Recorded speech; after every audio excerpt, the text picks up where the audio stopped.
And now to complete our survey of the mollusk phylum Mollusca, we have class Cephalopoda, the cephalopods, and I have a couple of squid here. The name of this squid is loligo. You might be familiar with it as calamari if you had it at a restaurant. It is a cephalopod meaning head foot. They're called cephalopods because they're the most highly cephalized of the mollusks. Lost my probe there. All right. So they're very cephalized. They have very, very good senses, and the sense organs are associated with the head. And of course, the head is sort of associated with the foot. So the body plan of these animals, mollusks in general, they have a head, foot, and a visceral mass. The visceral mass is in this region here, covered up by the mantle. Okay, the head foot is down in this region here. The foot is clearly divided into tentacles, as you see here.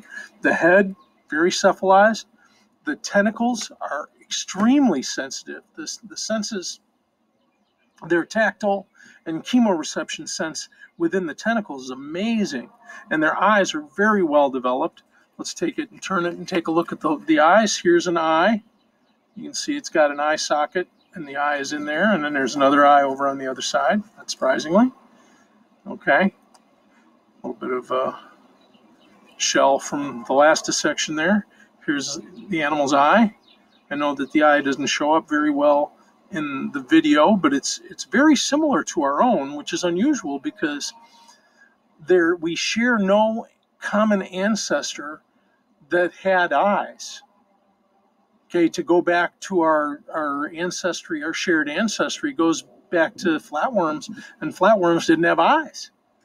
They had eye spots, and for these to have eyes that are so close to our own is really interesting because it's evolved independently. Okay, there you can see the eye a little bit.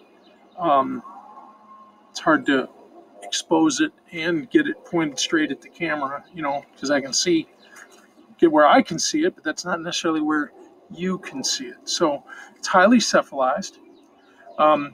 This rim here is the rim of the mantle. There is no shell, but this mantle is very muscular, and water is drawn in here. This would be the incurrent siphon, and it's shot out the back here through what you call the excurrent siphon, and you can see the excurrent siphon. I've lifted up with the dissecting probe here. It's been cut previously to start the dissection so that it can inject the circulatory system. This has a closed circulatory system, which is more like our own and not like that of the mussel. Okay, so you got your mantle, covers the gills, the mantle cavity. The visceral mass is contained underneath the mantle and protected by the mantle. You have your head foot. The foot is divided into tentacles. Now, really, for the squid is different from the octopus because you notice that as I look at this, there are two of the tentacles are very long and the rest of them are short. So we refer to arms and tentacles differently on these animals. In an octopus, it would have 8 equal-sized arms, and so there'd be no distinction. So the number of arms on a squid is going to vary. Each of these little suction cups has its own independent movement. Each of these suction cups is a sense organ as well as an organ for capturing prey. And when they do capture prey, they will pull that prey here towards the mouth. And you can see the mouth here. And later on, when we get this thing opened up, we'll take a look and we'll see inside the mouth and see that there is a radula, but it's shaped like the beak of a bird. Obviously, it's not like the beak of a bird. It's like the beak of a squid, but it's shaped in very much the same way. So head foot, the foot is divided into arms and tentacles. The tentacles are very long, and the arms are shorter. Okay, very good tactile and chemoreception sense, okay, and it has very, very well-developed eyes. Now, let's, sadly, when I got my scalpel, I didn't think to put scalpel blades, but fortunately, I keep my pocket knives razor sharp. So, I'll take my pocket knife here, and I will open up the mantle cavity.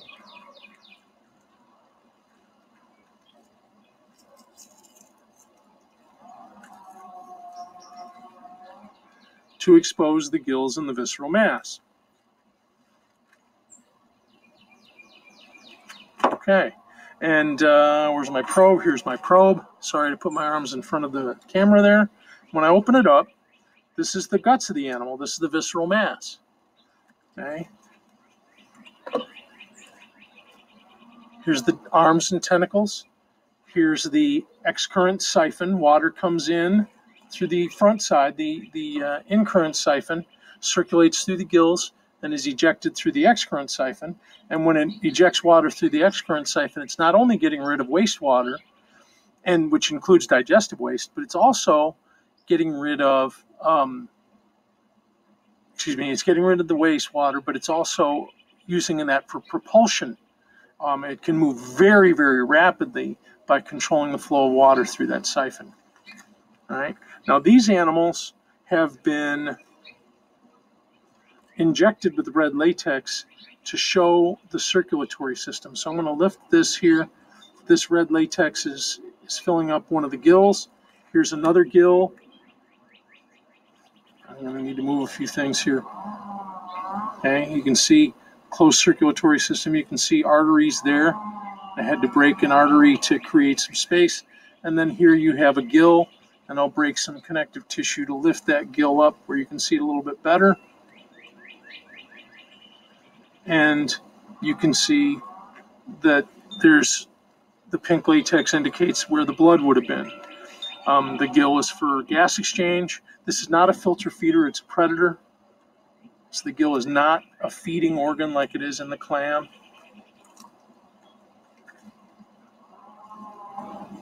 Okay. Here's the other gill. And it's an interesting thing in these animals. They do have a closed circulatory system, but they don't have a heart like we have a heart. They have a heart, but this gill has its own heart, and this gill has its own heart. So they have what you call gill hearts or brachial hearts. Branchial, excuse me, not brachial. Brachial means shoulder, branchial means gill. Okay, underneath here, you can't see it distinctly because it's filling up the majority of the cavity here. You have the stomach. Okay, and there is a body cavity here. This is a protostome. It has a true body cavity, so I can move a little connective tissue here, and I can see distinctly separate internal organs. So we have a stomach here, and I can lift that stomach so that you can see it a little bit. Okay, move it a little bit. Over here we have reproductive organs, which are part of the visceral mass. That tan-colored organ is reproductive. Not sure whether it's an ovary or a testis. I don't know the gender of this, sex of this animal. And there's not a whole lot inside there. We're not going to open it up and do look at the inside of the intestines and such. We are going to open up the mouth in a moment. But inside the visceral mass, you have the internal organs. Okay, it has a coelom. It has a mantle cavity. The gills are in the mantle cavity. Okay, it has a full, complete digestive tract with a mouth and an anus, and the mouth was the first opening to from the blastoporta and gastrulation, and the digestive tract sort of coils around and coils back, and then the anus is going to the intestine and the anus are going to release waste out the excurrent siphon. Speaking of, let's take our probe here and see if I can uncover the intestine here. And along the intestine, you have the ink gland. And the ink gland, it produces protein, these tiny little particles of dark colored protein. And that ink gland will eject those little particles of protein out the excurrent siphon, and it'll make a cloud of ink. Now, you wouldn't be able to put it in a pen, but that's what we call it. And that cloud disrupts the vision of predators that are trying to chase it down, and then they can take a hard left turn and take off another direction. Okay, so we have the ink gland along the lines of the intestine, which you can see the intestine here. Lift the intestine up. The intestine leads to the anus. You can't see the anus because it's obscured by the excurrent siphon. I'm going to use my dissecting probe as a cutting guide and cut open that excurrent siphon. And now you can see that the excurrent siphon is a tube. Sorry, I keep losing that. There's the anus. And water leaves the excurrent siphon, thus the name excurrent, and it ejects wastewater, but it also is used for propulsion. Now, let's take our pocket knife here again, and let's open this animal up through here. And as we do, we'll find where the mouth is. And I'm sorry for covering that up in front of the camera.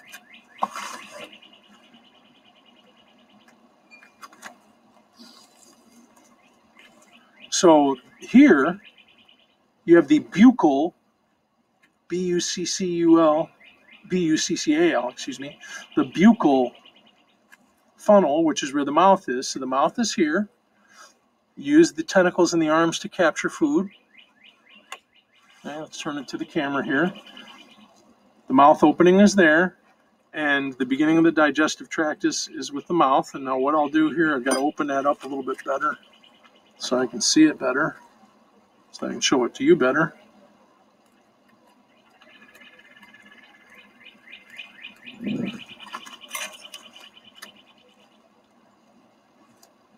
And we said that these animals have a radula like the snails, but in these animals it is a beak shape.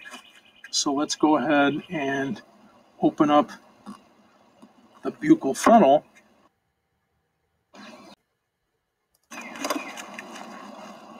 And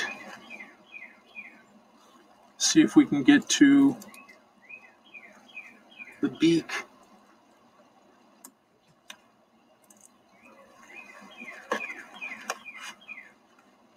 I hope it shows up in the camera, but I suppose I can do this instead.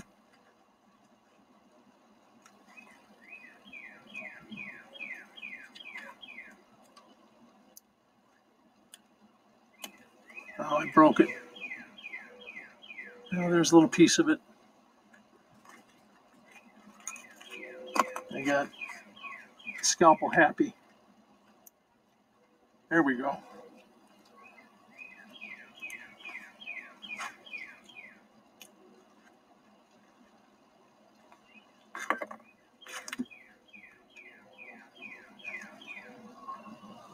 The beak-shaped radula, oh, there it is, the beak-shaped radula from the mouth of the cephalopod that is the squid.